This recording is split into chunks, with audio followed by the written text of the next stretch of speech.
Hello students, आज हम बात करते हैं circular flow of income in two sector model without saving and investment. ठीक है, अब हमने यहाँ पे दो फैक्टर लिए, दो सेक्टर्स लिए हमने यहाँ पे, हाउस होल्ड एंड फार्म।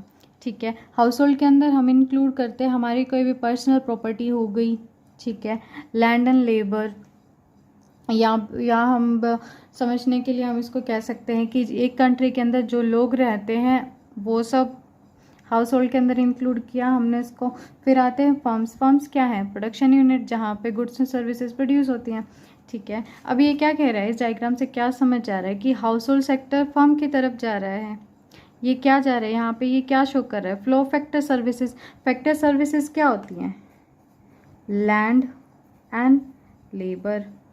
ठीक है, अब land and labour in return, अगर हम किसी भी इंडस्ट्री को या किसी भी एक स्मॉल फार्म को हम अपनी जो लैंड है वो दे देते हैं, इन रिटर्न वो क्या करते हैं? हमें रेंट पे करते हैं हमारी लैंड के लिए। ठीक है, तो हमें क्या मिला? पेमेंट मिली ना।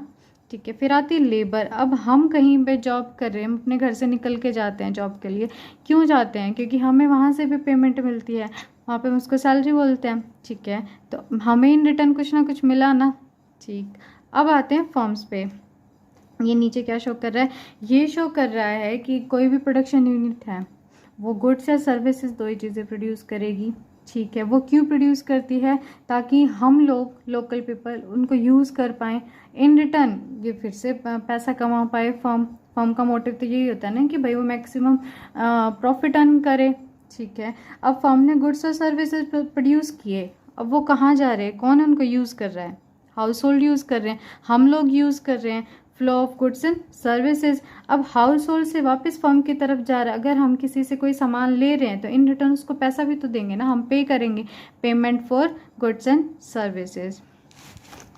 ठीक है, अब ये क्या कहना चाहता है? Without saving and investment. हम मान के चलते हैं इसके अंदर कि जो लोग, जो हम हाउस होल्ड, हम जो पैसा कमाते हैं, सपोज को हमारी इनकम आई, हमने उस इनकम का जितना हम यूज़ कर सकते थे हमने यूज़ किया, लेकिन बाद में जो बचा हमने उसको एज अ सेविंग अपने पास सेव करके रख लिया, हमने फर्दर उसको इन्वेस्ट नहीं किया। जब तक हम पैसा मार्केट के अंदर भेजेंगे ही नहीं तो हमारी नेशनल इनकम नहीं इंक्रीज हो सकती, नहीं बढ़ सकती। क्यों? क्योंकि हमने पैसा स्टोर करके रख लिया। ठीक है, तो सेविंग्स अच्छी है, लेकिन अगर हम उसको चांस दें कि हम उसको अपनी जो नेशनल इनकम है, जो हमारा कैपिटल मार्केट है, अगर हम उसके अंदर उसको डालते तो क्या होगा? वो पैसा फर्दर आगे काम में ला सकते हैं हम, हमारे जिससे नेशनल इनकम इंक्रीज हो। लेकिन विदाउट सेविंग इन्वेस्टमेंट, इस मॉडल के अंदर हम क्या करते हैं? हम सेविंग्स तो करते हैं लेकिन उनको कहीं पे इन्वेस्ट नहीं करते। ठीक है, a part of income which is not spent by household and on consumer goods services is called savings। जो पैसा हमारे इनकम का जिसको हम स्टोर करके रखते हैं अपने पास, मार्केट के अंदर नहीं जाने देते उसको आगे, हम खर्च नहीं करते, वो क्या है? हमारी सेविंग है। अब यहाँ पे क्या कहना चाहते हैं? सेविंग्स अगर इंक्रीज होंगी, ठीक है, हमारी सेविंग्स इंक्रीज हो रही हैं तो लीकेज क्या है? वो भी इंक्रीज हो रही है। लीकेज हम यहाँ पे बोल रहे हैं जो पैसा हम अपने पास स्टोर करके रख लेते हैं, हमारे होता है ना नॉर्मल फैमिलीज के अंदर, क्या करते हैं कि हमने पैसा सेव कर लिया, हम उसको घर पे रख रहे हैं, उस पैसे को उठा के घर पे, ना तो वो ज़्यादा हो रहा ना वो कम हो रहा, एक तरीके से लीकेज है। तो हम इसको क्या बोल रहे हैं? लीकेज इंक्रीज होगी। अगर पैसा इकोनॉमी के अंदर जाएगा ही नहीं, वो पैसा सर्कुलेट ही नहीं होगा, तो हमारी नेशनल इनकम कैसे इंक्रीज होगी? तो नेशनल इनकम इसकी वजह से क्या हो जाएगी? फॉल हो जाएगी। अब हम बात करते हैं two sector model with saving and investment, जहाँ पे सेविंग भी है और इन्वेस्टमेंट भी है। ठीक है, यहाँ हमने वही दो फैक्टर लिए जो हमने अभी पढ़ा था, हाउस होल्ड्स एंड फर्म्स। ठीक है, बीच में हमने किसको इंक्लूड किया? कैपिटल मार्केट को। हाउस होल्ड के अंदर हमने क्या लिया था? एक इकोनॉमी के अंदर या एक कंट्री के अंदर जो लोग रहते हैं उनको हम हाउस होल्ड कंसिडर कर रहे हैं। फर्म्स के अंदर प्रोडक्शन यूनिट्स हो गई, कैपिटल मार्केट हो गया हमारा बैंक्स, उसको हम यूज़ कर रहे हैं। सेम ये क्या कह रहा है? हाउस होल्ड क्या दे रहा है? Flow factor services. Factor services हमने अभी पढ़ा था क्या होती हैं।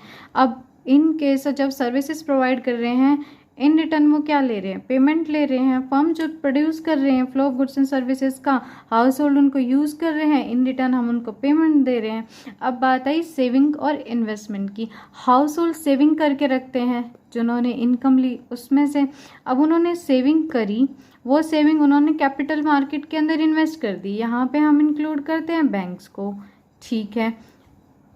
अब बैंक क्या करेगा, फॉर एन एग्जाम्पल मैंने जॉब करी, ठीक है, 5,000 रुपये, 4,000 रुपये मैंने खर्च कर दिए, जो 1,000 रुपये मेरे पास बचे वो मैंने बैंक के अंदर जमा करवा दिए।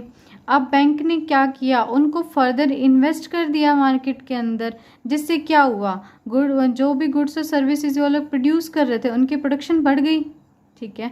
अब क्या हुआ, दोबारा फिर से वही प्रोसेस चालू हो गया, उन्होंने उस इन्वेस्टमेंट का यूज़ किया, गुड्स और सर्विसेज को प्रोड्यूस किया, देन फिर क्या बोलते हैं, हाउस होल्ड्स को सप्लाई कर दिया, इन रिटर्न उन्हें पेमेंट मिल गई, ठीक है। अब फिर से उन्होंने क्या किया, हाउस होल्ड ने फैक्टर सर्विसेज की तरफ गए, उनको पेमेंट दी। तो ये सर्कल एक चलता रहता है हमारा कॉन्टिन्यूस बेसिस के ऊपर। और जो इन्वेस्टमेंट है वो एक बहुत ही बेनिफिशियल है हर इकनॉमी के लिए। क्यों है, क्योंकि जब तक इन्वेस्टमेंट नहीं होगी इकोनॉमी ग्रो नहीं कर सकती, हमारी कंट्री की नेशनल इनकम नहीं बढ़ सकती। तो जो इन्वेस्टमेंट है उसको हम हमेशा एक बेनिफिशियल फैक्टर बोलते हैं हमारी इकोनॉमी के अंदर, ठीक है। Investment refers to the expenditure on goods which help in producing other goods in production. हमने यहाँ पे पढ़ा था ना, जो हमने सेविंग करी उसको हमने बैंक्स के अंदर डिपॉजिट किया, बैंक ने क्या किया, उसको फर्दर इन्वेस्ट कर दिया मार्केट के अंदर, जिसकी वजह से क्या हुआ, इंजेक्शन हो गया ना, हम उसको दोबारा यूज़ में ला पाए। Expenditure on good which helps in producing other goods in production, ठीक है। अब इसकी वजह से क्या हुआ, नेशनल इनकम इंक्रीज हो गई। वो बेसिकली ये क्या कहना चाहते हैं कि जितनी ज़्यादा इन्वेस्टमेंट होगी उतना ज़्यादा हमारी इकोनॉमी के लिए अच्छा होगा। अब हम यहाँ देखते हैं, यहाँ पे हमने पढ़ा था विदाउट सेविंग एंड इन्वेस्टमेंट, यहाँ पे सेविंग और इन्वेस्टमेंट को इंक्लूड कर रहे हैं। ये क्या कहना चाहता है कि जितनी ज़्यादा सेविंग्स होंगी उतना ज़्यादा हार्मफुल होगा हमारी इकनॉमी के लिए, और जितना ज़्यादा हम सेव करके इन्वेस्ट करेंगे उतना ज़्यादा हमारी इकनॉमी के लिए अच्छा होगा। So this is all about two sector model. Thank you.